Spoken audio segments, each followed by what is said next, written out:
Coming to you from Annapolis, Maryland, home of the U.S. Naval Academy, the sailing capital of the world, home of the world's largest crab feast, and 4 signers of the Declaration of Independence. This is the Eye on Annapolis Daily News Brief, a daily roundup of local news that you can use, including local sports, local events, local opinion, and local weather from DMV Weather. Now here's your host, publisher of Eye on Annapolis, John Frenaye. Good morning. It is Thursday, March 1st, 2018, and it looks like March is going to be coming in like a lion. This is John Frenaye, and this is your Eye on Annapolis Daily News Brief. There's no more important job than keeping our citizens safe, especially our children. In the wake of the horrific school shooting in Parkland, Florida, citizens here in our state and all across America want to know and deserve to know what government at all levels is doing to increase accountability and to implement common sense reforms to help keep our children safe, and what we are collectively doing to stop gun violence and violent crime. Classrooms should never be a place of fear for our children, and no mom or dad should ever have to worry when they send their kids off to school in the morning whether their son or daughter is going to come home safely. And with that, Maryland's Governor Larry Hogan announced a series of new initiatives, including new funding, an executive order, and emergency legislation, all to ensure that our students are kept safe in the state of Maryland. To bolster school security efforts in the state, the governor announced that the administration would commit an immediate additional $125 million to accelerate and enhance safety improvements in the schools, which could include secure doors and windows, metal detectors, secondary cameras, panic buttons, and other capital improvements. In addition, he's pledging an additional $50 million in operating funds each year for new security and safety grants, which could be used for school resource officers, counselors, additional safety technology, and such. And the funding will be allocated through the governor's lockbox proposal, which was announced a few weeks ago. Juan Carlos Sandoval Rodriguez was arrested. Well, actually, he was served papers in the Anne Arundel County Detention Center on murder charges in the murder of Jose Portillo. Portillo's body was discovered in Quiet Waters Park last year. There was one arrest prior to this, and Sandoval Rodriguez was just served. This comes after the state's attorney dropped assault charges against Sandoval Rodriguez, stemming from an MS-13 assault at Annapolis High School. Anne Arundel County Police investigation revealed that Sandoval Rodriguez assisted in luring Jose Portillo to Quiet Waters Park, where he also actively participated in the murder. The suspect also aided in burying the body in a clandestine grave. He's been charged with first and second degree murder, first and second degree assault, and reckless endangerment. It is still an active investigation. It does appear to be related to the MS-13 gang, and the county homicide unit is asking for any information that anybody may have. You can call them at 410-222-4731. Last night at about 5:30, Annapolis police officers responded to Melrob Court for a report of an adult male who was the victim of a shooting. Once officers arrived, they realized that the man was indeed not shot, but he was flown to an area hospital as a precaution. Police said that he did have severe trauma to his head, and they believe that he was assaulted earlier in the 100 block of President Street, which is about a mile away from the scene where they responded. This, too, is an active investigation, and the Annapolis Police Department is asking anybody with any information to contact detectives at 410-260-3439. That's enough bad news and doom and gloom for now. Let's get into something really nice, and this is kudos to a lot of teachers here in the county. 2 elementary school teachers, a high school teacher, a contract school teacher, and a teacher from Cat South have been named as finalists for the 2018 Anne Arundel County Public School Teacher of the Year. Heather Carnahan is an 8th grade teacher at Monarch Global Academy. Cheryl Clax is the Triple E teacher at Van Boecklen Elementary School. Catherine Gardner, a phys ed teacher at Marley Elementary. Pamela Klink, a culinary arts teacher at the Cat South. and Marlene Kramer, an art teacher at Southern High School, all were named as finalists. So congratulations to those 5. In addition, 2 teachers were named as finalists for the Independent Schools Teachers of the Year. Christine O'Neill from St. Mary's Elementary School and Lauren Raimondo from Annapolis Area Christian School. Congratulations to the 7 of you, as well as the others that will be honored at the dinner in April. Well deserved, and thank you for taking care of our kids as good as you do.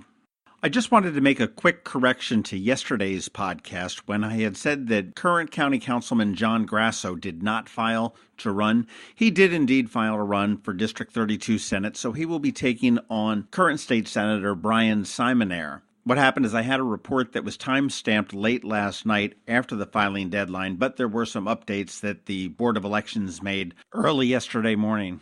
Make sure you check on Eye on Annapolis in a day or two. I'm going to have sort of a big analysis of what's going on with the elections coming up. So I do apologize for that error. Good luck to John Grasso as he tries to win the Senate seat up in District 32. That's it for the news, and we're going to try something new today.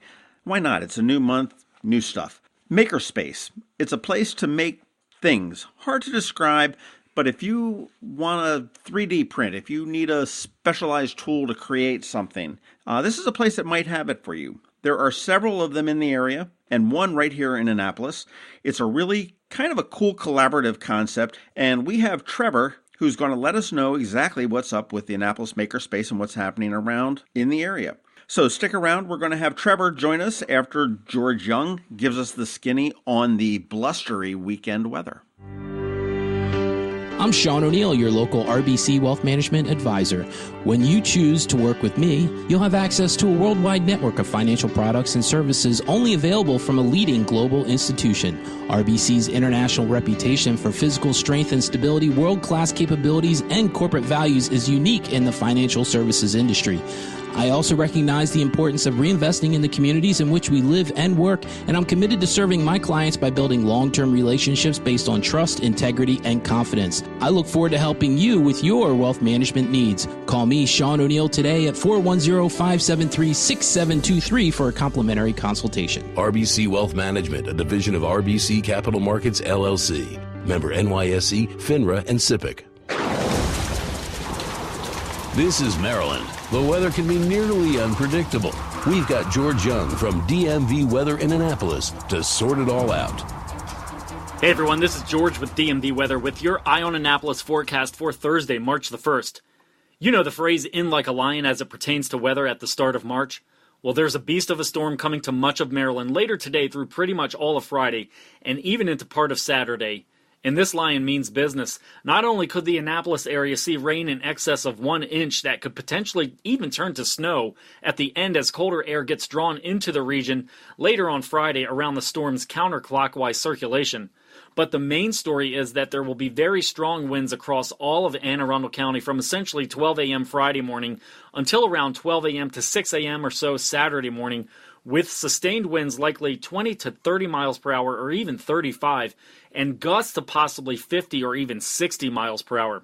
Yes, that's 50 and 60 mile per hour winds that are possible in gusts over approximately a 24-plus hour period. That is basically all of Friday.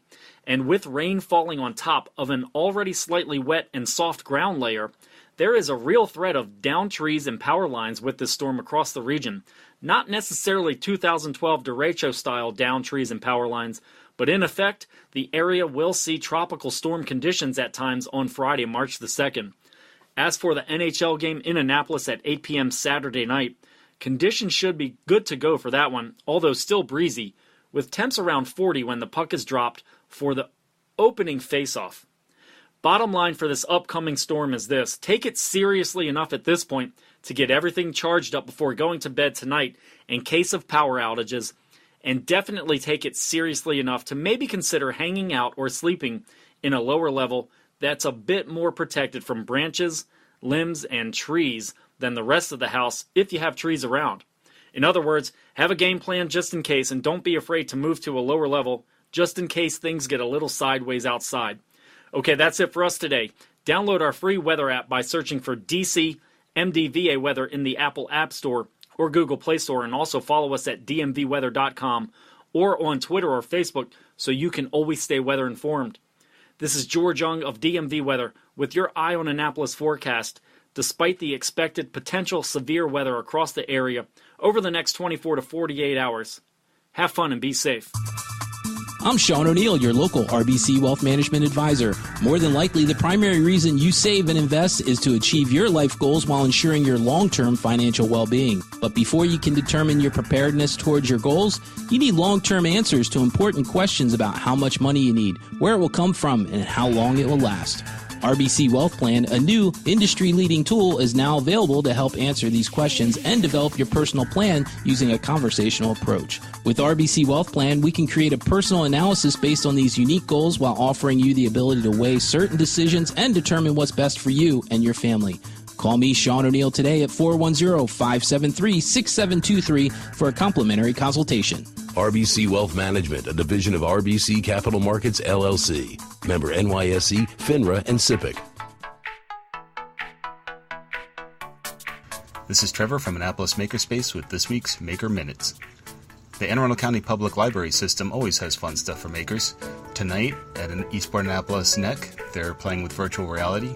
Tomorrow in Crofton, they're hosting a build and play workshop for kids and adults using Lego-style bricks. Monday in Glen Burnie is Maker Mondays for teens and tweens. In Linthicum on Tuesday, they're hosting a micro-cinema workshop where students learn to write, shoot, and edit a short film with their phones. Starting Tuesday and weekly through the end of May, Greenbelt Makerspace is doing a robotics training course where students will learn how to program robots and have them perform increasingly more difficult tasks. Also Tuesday, Ross from Annapolis Makerspace is hosting a 3D design workshop using Fusion 360. As always, I'll be up at Annapolis Makerspace tonight, and every Thursday night at Annapolis Makerspace is Electronics Night, where we work with Raspberry Pis, Arduino microcontrollers, and various other electronics projects.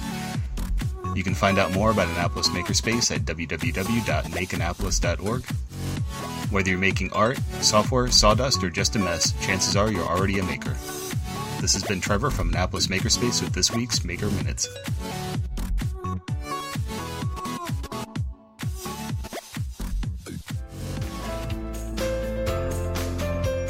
Thanks for listening to the Eye on Annapolis Daily News Brief. If you like what you heard, make sure to tell your friends and colleagues about it. And also tell them about our website, eyeonannapolis.net, where you can find much more. Be sure to check out our other weekly podcast, The Maryland Crabs. This podcast comes to you every Monday through Friday at 7 a.m. Thanks for listening, and we'll see you next time.